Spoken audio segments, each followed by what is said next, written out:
Elle a enfin décroché un premier rôle, le rôle de Clémentine Chéry, d'après les dessins bien connus de Bellus. Qu'est-ce qui s'est passé dans votre tête le jour où vous avez décidé de quitter votre province et de venir à Paris, la conquête de Paris, plutôt à la conquête de Boulogne-Billancourt et d'Épinay, ce qui est beaucoup plus important quand on fait du cinéma? Où est-ce que vous étiez d'abord? J'habitais à Chalon-sur-Marne. Chalon-sur-Marne, c'est une belle ville? Oui, trop petite pour être... Pour vous? Trop petite pour moi, oui. Ah, et alors comment est-ce que ça s'est passé? Racontez-moi. En fait, depuis longtemps, j'ai l'idée de jouer la comédie. Je suis partie de Chalon à l'âge de 17 ans et demi, avec une toute petite valise. J'avais 30 000 francs en poche et beaucoup d'espoir. Et comment est-ce qu'on fait pour quitter Chalon? On dit à ses parents, je m'en vais, et ils disent d'accord. Non, pas du tout. On lutte d'abord pour quitter ses parents. Qu'est-ce que vous avez dit à vos parents pour pouvoir partir? Je voulais faire des études de modéliste. Évidemment, mon père n'était pas d'accord, mais petit à petit, il a eu confiance. Puis il s'est dit, en fait, une fois qu'elle connaîtra la vie de Paris, elle verra ce que c'est. Elle reviendra. Oui, elle reviendra. Mais j'ai vu ce que c'était. Je retournais toutes les semaines voir mes parents. Et malgré beaucoup de difficultés, à chaque fois que je reprenais le train, je me disais, oh, je suis bien contente de retourner voir mes parents, mais j'étais bien contente aussi de revenir à Paris. Quel a été votre premier contact avec Paris? Bon, j'arrivais, je ne connaissais personne. Vous aviez un hôtel, vous aviez un endroit où habiter? J'avais une amie, je venais voir, enfin elle m'a hébergée pendant 15 jours. Et à ce moment-là, j'avais plein de courage parce que je me souviens, j'ai fait des kilomètres et des kilomètres à pied. Je me rendais même pas compte des distances, ce que je ne refais plus d'ailleurs maintenant. Avec mon petit sac à la main, je partais comme ça. Oui. Je cherchais une chambre. À ce moment-là, c'était ma seule difficulté. Quelle était votre première désillusion dans la carrière que vous avez C'est choisie? quand j'ai approché Quand j'ai vu les metteurs en scène et les acteurs de près. Ah. En fait, vous voyez, je me disais, bon, où je peux jouer la comédie, où je ne peux pas, il n'y a pas de solution. De toute manière, même si j'ai quelque chose à la base, il faut travailler. Oui. Mais je m'imaginais qu'une personne, un metteur en scène, n'allait pas tout de suite me dire, non, c'est pas ça, partez. Mais me dire, mademoiselle, passez un bout d'essai, me donner une manière de m'accrocher, de... Oui. Ils n'ont pas fait ça? Non. Qu'est-ce qu'ils ont fait? Ils vous ont invité à déjeuner? Bon, quelquefois, mais enfin, ça, c'est un détail. Mais ne pas me permettre de passer un bout d'essai, pour moi, c'était m'enlever tout espoir. Moi, je ne m'accroche pas à un déjeuner. Je ne peux pas montrer qui je suis ou ce que je peux faire à un déjeuner. C'est pas possible. C'est très important de savoir manger. Oui, peut-être, mais enfin, je ne crois pas qu'on puisse montrer la façon de jouer en mangeant. Je ne sais pas. Mais... Oui.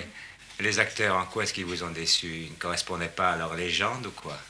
Bon, je ne cherchais pas à rencontrer une légende parce que je sais quand même qu'au cinéma, c'est un jeu toujours qu'on a, mais j'attendais plus de sympathie peut-être, moins de fierté, plus de gentillesse. Ils ne vous acceptaient pas dans leur univers ou, oui, ils ou ont trop déjà... vite? Oui, enfin, il Les faut deux. se faire une petite place toute seule, il faut compter sur personne en fait.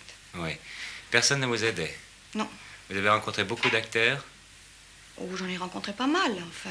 J'ai pas eu l'occasion de sympathiser avec eux, mais Vous êtes allé voir ceux que vous admiriez à Chalon-sur-Marne? Oui, et ben c'est justement eux qui m'ont déçu le plus. Ah, vous êtes présenté vers eux et vous leur avez dit, monsieur ou madame, je vous admire tellement. Non, j'ai pas dit ça, j'ai cherché à les connaître.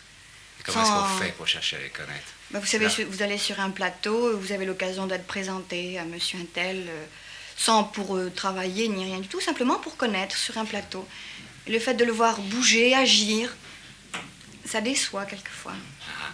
Et ils vous ont déçu pourquoi? Parce qu'ils n'étaient pas naturels ou parce qu'ils ne vous accueillaient pas, justement, parmi eux?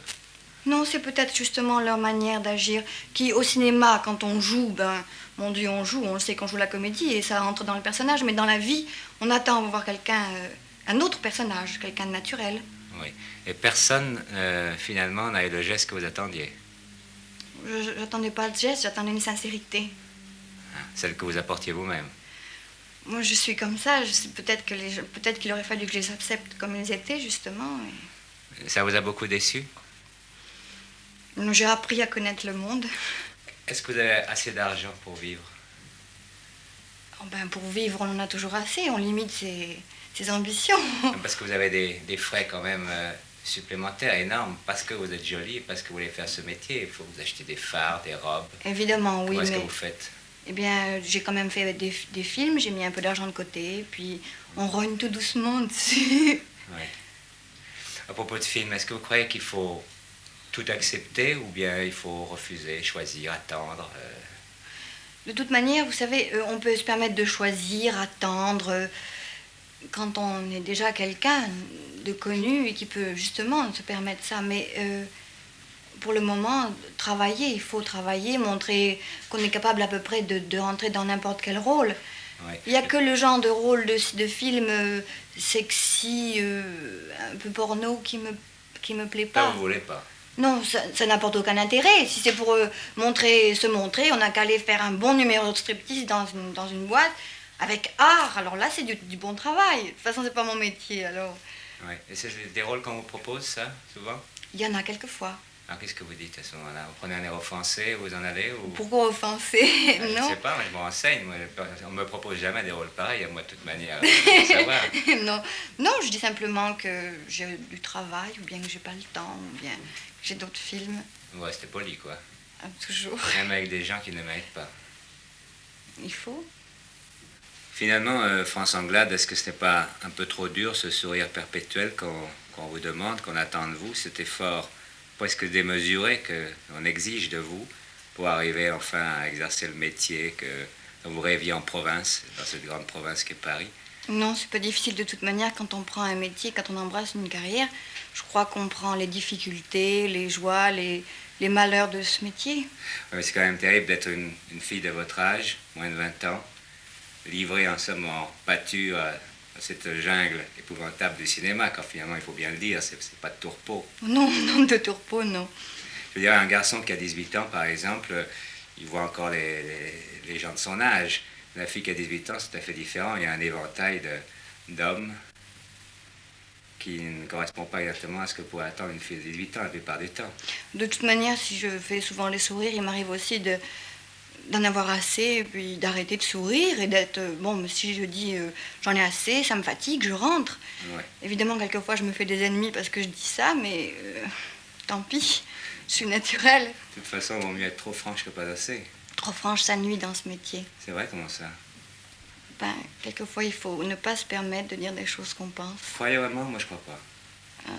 Non, non, alors ça... Moi, je l'ai dit souvent et je me suis amené des ennuis. Vous avez perdu Surtout- quelques imbéciles, mais vous retrouverez des gens bien. Oui, À cela, il faut peut-être. être franc. Enfin, quand même, il faut pas se faire d'ennemis. Pourquoi? On a déjà assez de difficultés comme ça.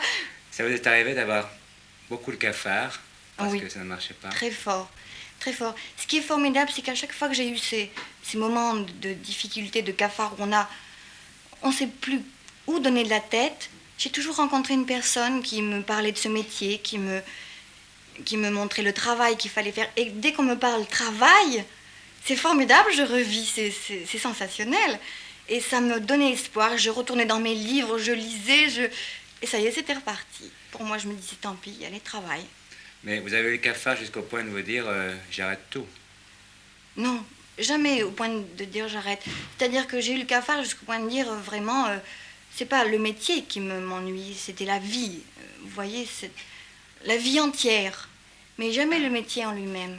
Je disais, il y a des difficultés, il y a des côtés noirs, mais c'était pas spécialement le métier, c'était toute la vie. Vous n'en étiez quand même pas à vouloir supprimer la vie.